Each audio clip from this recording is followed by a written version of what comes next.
Hello, everybody. It's Marcy again from wavesofcommunication.com, and I'm here again with another info video and live Q&A. So if you're joining me live, go ahead and put your questions in the comments of this video, and I'll get to them after my little discussion.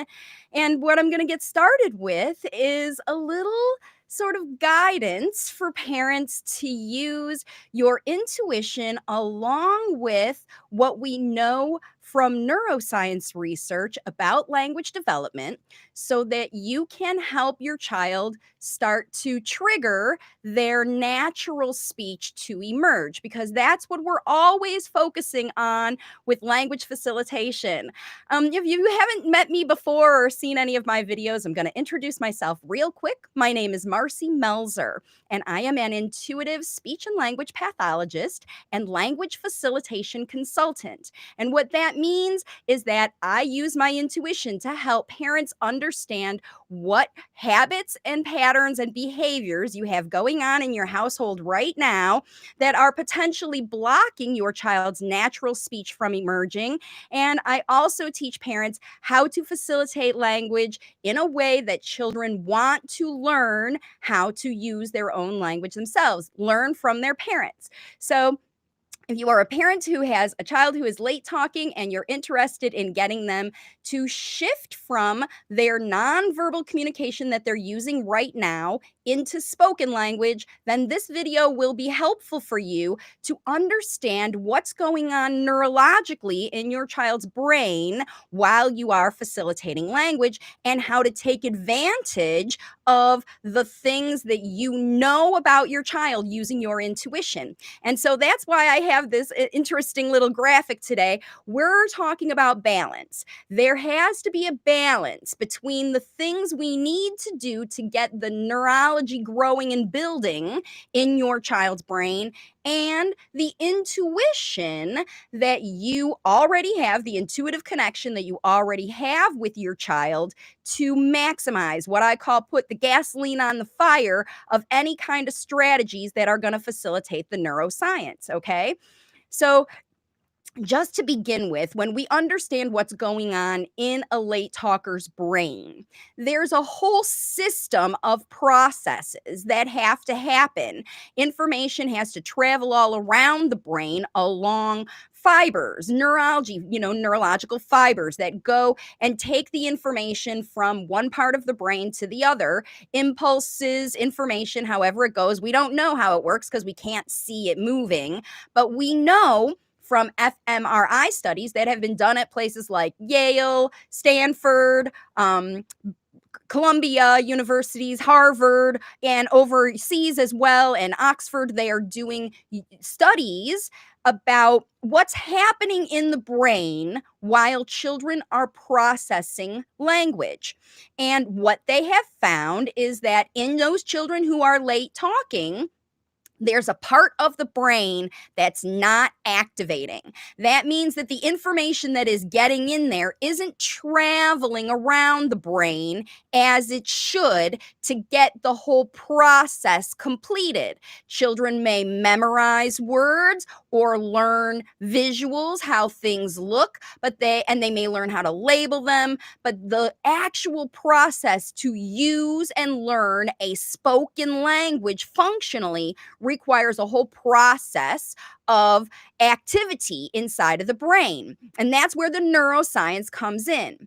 Now, I'm going to tell you a little quickie anatomy lesson that will help you understand how your child's behaviors are affecting their spoken language. Because what happens with these fibers in the brain is that they are all connected in bundles with similar fibers, because activities in the brain that have similar processes of activities, like they move through the same kinds of things or they need the same sorts of characteristics of brain activity, those fibers run together in the brain. And they know that because when they do things like those other activities as well as speech, similar places in the brain light up.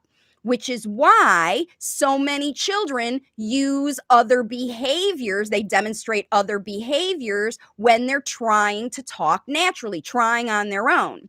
And those two related the fibers are music and movement. So when we look at it like this, I like to tell parents, if I look at those 3 bundles of fibers, they all run together parallel around the brain, getting to all the parts of the brain that are needed to process the language. So you've got these 3 bundles of fibers. The big one in the middle is the language and auditory processing fiber. The one in the middle, the biggest, fattest, most necessary, has to have all those other components in it for the complex mental processes of understanding and using spoken language. That's the middle one. That whole auditory processing, turning what you listen to in the world, spoken words, process it with what you know already in your brain, what you have memorized of that language, and use it functionally to communicate your own independent idea.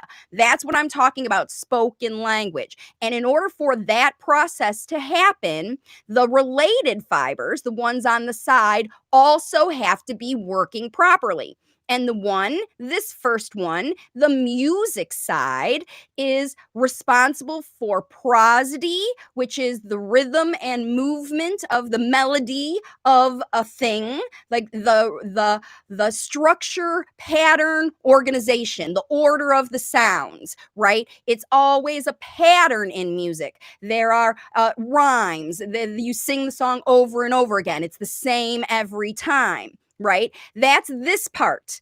And that helps that language learn patterns, right? Its music is patterns, and language is all about patterns. We learn the rules of the language. Those are the patterns. And we need this pattern neuroprocess that is also the same ones that we learn the patterns, and not just patterns, but the rhythm, which is another pattern too, of music. The order of the tunes, the melody, and the prosody, the of the music. That's this one on the right, this neurofiber. So that's why many lay talkers really enjoy music, because they are consciously or subconsciously giving their brain input with that repetitive music they're listening to over and over and over again, because they're being exposed not just to the prosody and the melody and the things that they need, they're also being exposed to the language in that middle one that they need to process. And they're using the music and the language together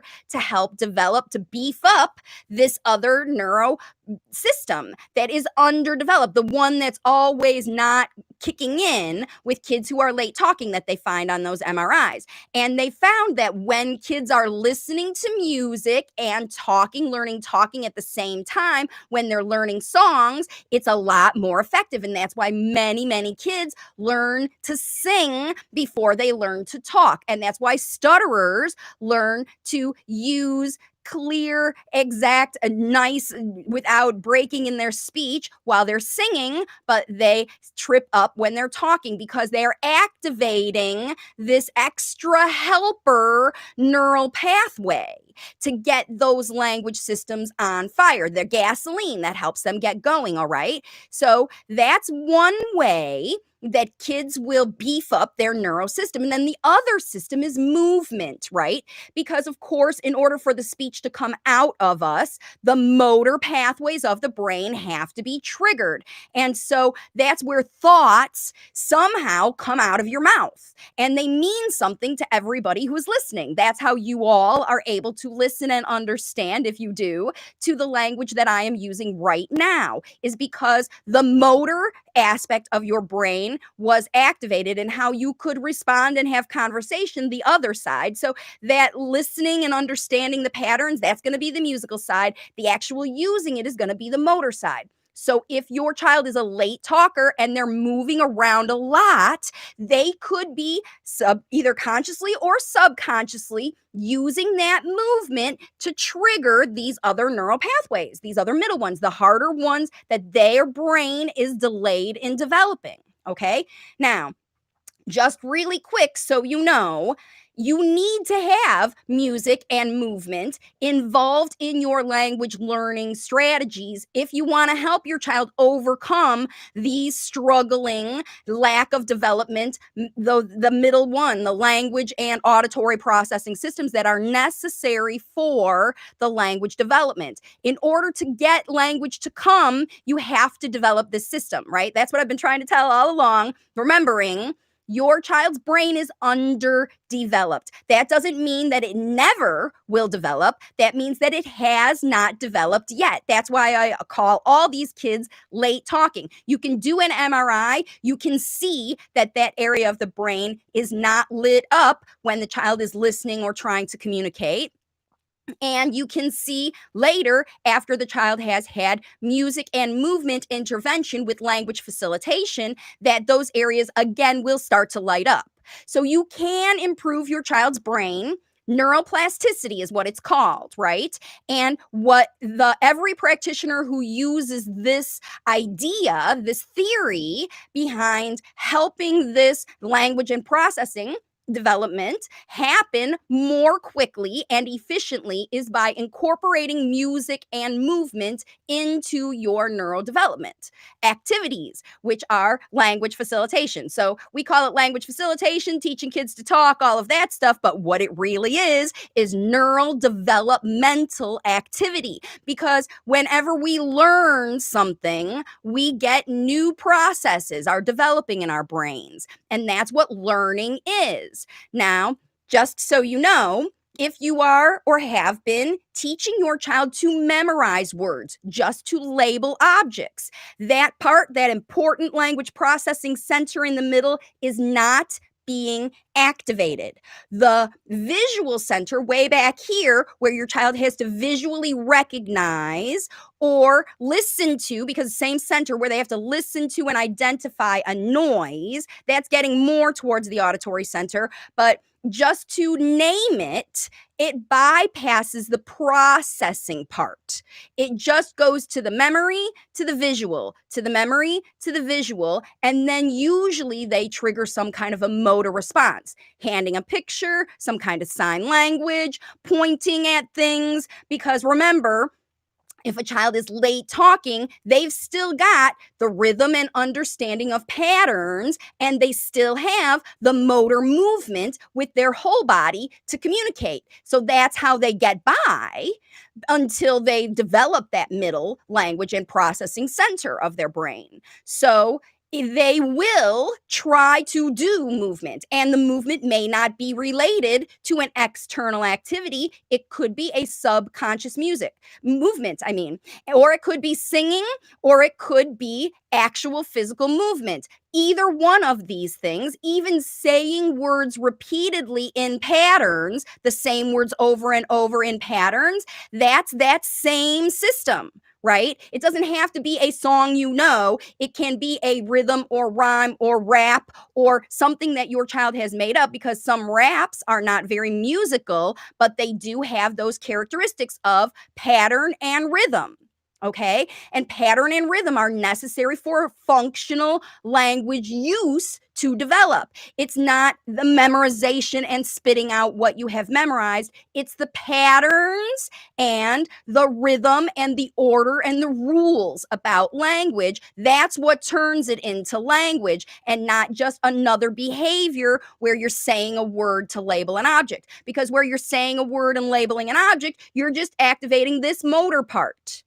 That memorization and the motor part to just say the word because someone said to say it, like a behavior of raising your hand or pointing to a picture or dragging your parent across the room to get to the thing that you want. Just replacing one motor behavior with another motor behavior. Neurologically, that's what's happening. So using music and movement are important for your child to develop. And I wanted to talk about that because neurologically they are necessary and your child is using them. So if your child is doing any kind of what you would call a STIM behavior, repetitive things where they're hitting on stuff, shaking things, movement, it could involve rhythm, prosody and movement, because that's what your child's brain is trying to do to help build their language systems.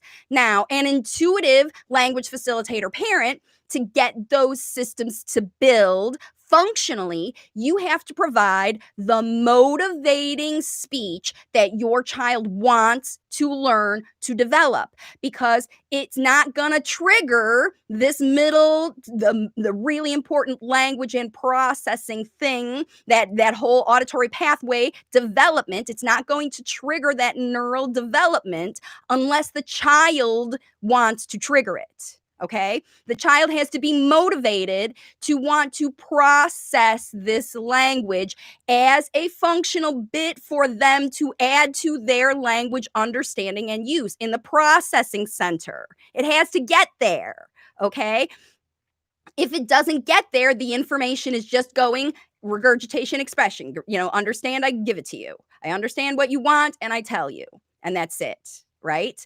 Now, your child will be emerging through this functionally. They'll switch and advance in the behaviors that they will use that are working for them. So if you are facilitating the processing center of the brain with language facilitation activities that include movement and music and rhythm and prosody and patterns, and establishing new patterns for your child to remember and learn how these words work over time in functional situations, then the language is going to emerge. But it doesn't happen overnight, and it doesn't happen in a 30-minute session where you teach your child, say this and this works. Okay, he did it. We write down the plus mark because he got it right. But he's not using language. He's only using the labeling. So the first reason you need to use your intuition in this whole process while you're facilitating the neuroscience in whatever therapy or facilitating, impulses you're giving to your child's brain, your language models, whatever's getting in there, has to be stimulating and encouraging your child to work these neural pathways, because they're working the motor one and they're working the rhythm one with their stim behavior. They're doing it on their own, but they're not working the language processing middle one, the one that you really want to develop. So if you're focusing just on saying the same songs over again, or doing the same movements over again, or adding certain movements together, like memorize a bit of a movement, and another one, ow, and putting that together, ow, and you think your child said cow because that's what came out of their mouth, you're wrong. They just said k and ow because you triggered the motor aspect, right? That's it. So understanding what you are teaching your child is the first way that you need to use your intuition in this process, and understand that unless you are using some kind of a rhythm and prosody, and that that pattern, those rhythm and prosody and those patterns that your child is looking for, that is what you achieve by using the functional everyday situations that your child initiates, right? I always say the golden egg is whenever a child brings information to the parent, they come to you with a request or something they want to share with you. Whenever that happens and you use your intuition to put your head in your child's head and see what they are actually wanting to communicate, and instead of watching that and focusing your head on what you're going to do to respond, you stop for a second and use your intuition to interpret that behavior, whatever it is, into the words that your child is trying to say, the words they want to say, the words they couldn't say because they haven't been taught those words yet. And they may not be words anywhere near what you've been teaching, because everyone may have been teaching, depends on how old your child is, but if you've been teaching a lot of labels for things, then that's all your child knows, and they don't know how to put those labels together to use them in functional language, right? But if you're asking your child and prompting them to say a lot of things, then they're not getting a chance to do any thoughtful thinking about these things they're listening to. When your child brings you an information, the box of cookies, and you tell them, wow, I can see you are telling me, and I use the word telling even though the child isn't using speech, you are telling me that you want these cookies. Or if your child is dragging you towards or away from something, they are telling you that they want or don't want that thing. And that's always the best way to start, to understand, start to tune in your intuition to see what is your child actually telling you with this behavior. And when you translate that message, I don't want this, or I want this, I am scared about this, I want more of this, I want you to do it again, I want you to stop doing what you're doing and come pay attention to me, I want you to feed me, I want you to stop feeding me, I want you to teach me, I want you to stop teaching me, right? All of these messages are coming at you all day, every day from your child if you are interacting with them. And it all depends on you and how you are facilitating the language for your child, because the only way they're going to trigger that middle, the real processing part of their brain that they need to work on to develop, to overcome their late talking, is listening to language that they want to hear. That's it. Listening to language that they want to hear is how you trigger this middle thing. That's it. Because your child has to hear it and process it. And they've been practicing their motor stuff all along. They've been practicing their rhythm and rules stuff all along. But when you talk to your child and you use movement, they'll watch your mouth, they'll see your mouth moving. They'll see you pointing and gesturing as you're talking to them and use that visual information to learn the motor things they want to do. If you see your child making gestures the same as you are or saying sounds that they've heard before, they are trying to use those other two systems to help beef up their language processing. But unless they hear the words spoken in the language that they would potentially use, they're never going to learn it. And when you do say the words that they want to say, I want more of that, I don't want it, that tastes yucky, my fingers are sticky, wash them now. The things that your child is trying to say to you with their behavior, give them those words. Tune into your intuition. Use your child's tries to interpret that and turn it into words. And that's how you get language to come naturally, because the only way spoken language comes is from the speaker. You can never pull language out of someone. Think about any adult who is a talker who doesn't like to talk very much. You can't even try to get them in a conversation, no matter how many questions you ask them, no matter how much you talk about the things they love. That's probably the only way you can get them to smile and look at you and even have a conversation, because many adults are late talkers and they're not very good at processing auditory information, because they made it through life doing fairly limited verbal kind of lives. You know, that uncle who's a real strong silent type and he's amazing at fixing cars, or the computer programmer that you know who's just, the geeky guy. I use that word geeky because they say geeky people don't like to socialize with other people, and they call them geeks because they spend time alone in their head because they're brilliant.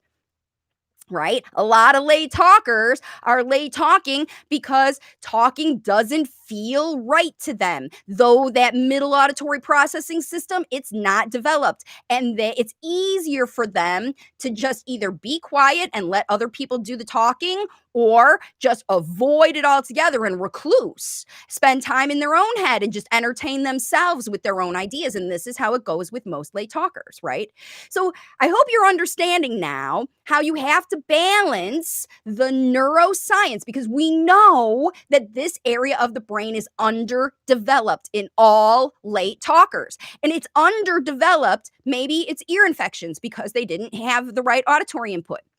Maybe they, if you have a child with autism spectrum disorder, you have to look very carefully at their health history. Maybe they had ear infections and for a period of time, they didn't hear, and that caused their processing system to be delayed. Maybe they also showed other sensory problems, that kind of thing that were going on. And maybe that is the reason that they got labeled with autism. But their auditory processing system is underdeveloped because they didn't hear properly. This is the number one reason that children are late talking, is because of these childhood ear infections and ear, nose, and throat issues that come from, chronic stuff. But if a child is unwell in any sense, they've had seizures, if they've been late walking, because a child who's late walking, they got to focus really hard on that motor thing. They build from the outside in.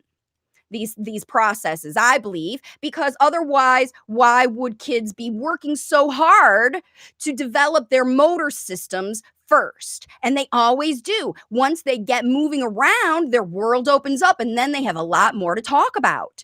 But they are not going to focus on their spoken language until that motor system gets developed and they're able to go and run and climb and do what they got to do. So maybe intuitively, that's what's going on with your child. They're not even focusing on auditory stuff because they're focusing so hard on the motor things. That makes it even more important for you to provide language models your child wants to hear, and don't interrupt them while they're trying to work on their motor skills. You have to be patient for these other things to develop, because your child's little. No matter how they are, they're developing skills. You can't expect a child to develop 5 skills at the same time. They're just growing their brains, little guys. No matter how little they are, even if they're 10, they're still growing their brains. Okay? It's not fully developed until they're 28. So that's what you have to know. There's all this time that you've got until 28 that you can build and develop these neural pathways that are not functioning in your late talking kids. It's the main reason, the number reason every single child is late talking. It can be caused by a bunch of different things, but ultimately it's this neuroscience. Your child's processing area of their brain is underdeveloped. And so if you want your child to start using unprompted spoken language, just like you learned and I learned and everyone else who is a talker learned to develop that auditory processing and language processing's fiber optic system, then you must use your intuition.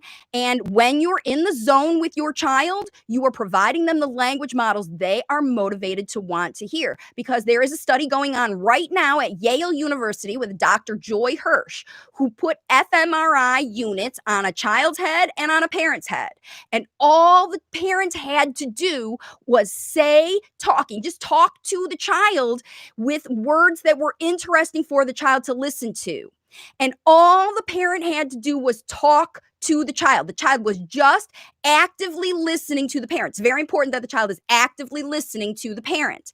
And then they looked at the MRI images, and the child's processing area, the area you need to develop, is lit up by listening to parents talk. Active listening, not just hearing blah, blah, blah, listening to words that they want to hear. That's what's very important. And that's why you have to use your intuition. You just can't provide random language models that will help stimulate that thing without getting in connection, in resonant connection with your child.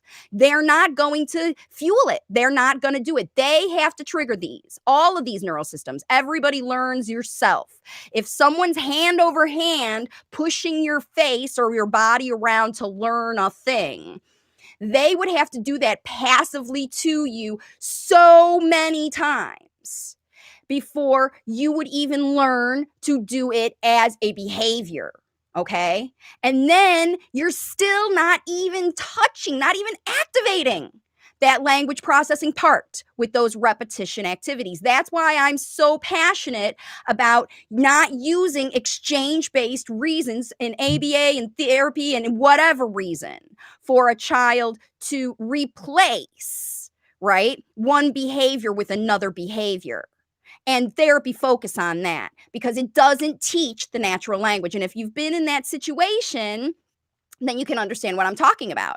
If your therapy is not working, look very hard at the actual activities that the therapist is doing with your child. How much time during the day is your child hearing the words that they want to hear that will trigger those neural fibers? And in order for language to develop, it has to be 2 to 3 hours every day.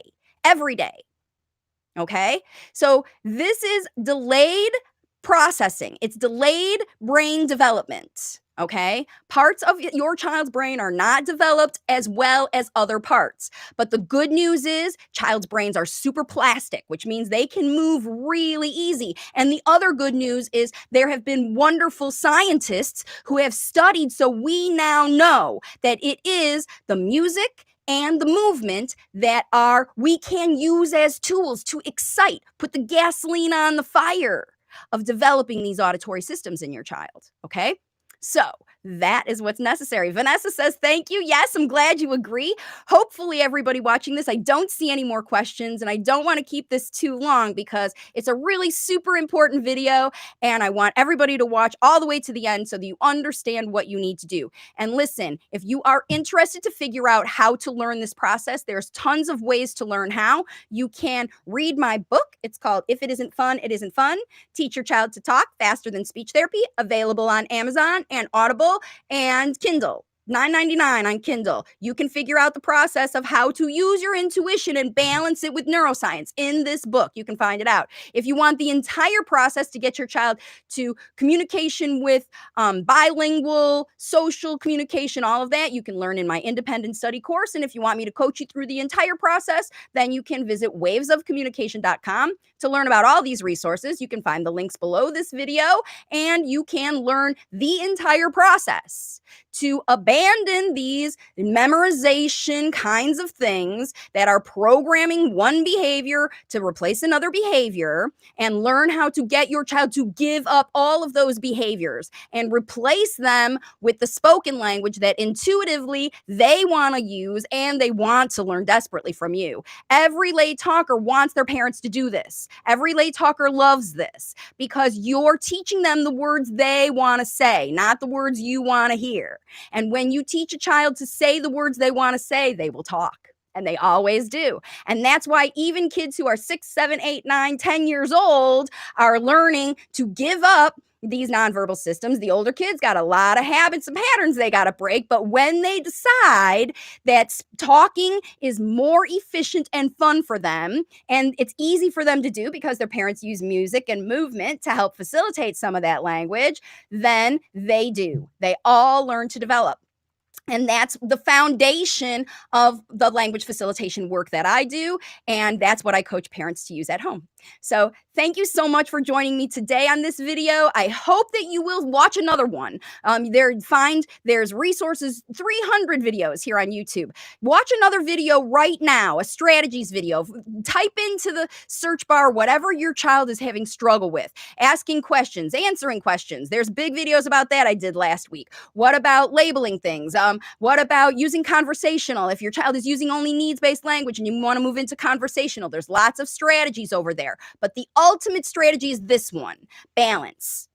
Balance your intuition with understanding the words your child wants to learn with the neuroscience activities that will actually trigger your child to do it. And if you're still watching this video after a half an hour of me babbling on, please give it a like, share it with your friends, and watch some more videos on my YouTube channel, because it's my mission to teach every single parent out there how to get your child to shift from nonverbal communication into spoken language. The resources to learn how to do it are here on my YouTube channel, so you can find them. Just start looking through videos. There's bunches of them to choose from.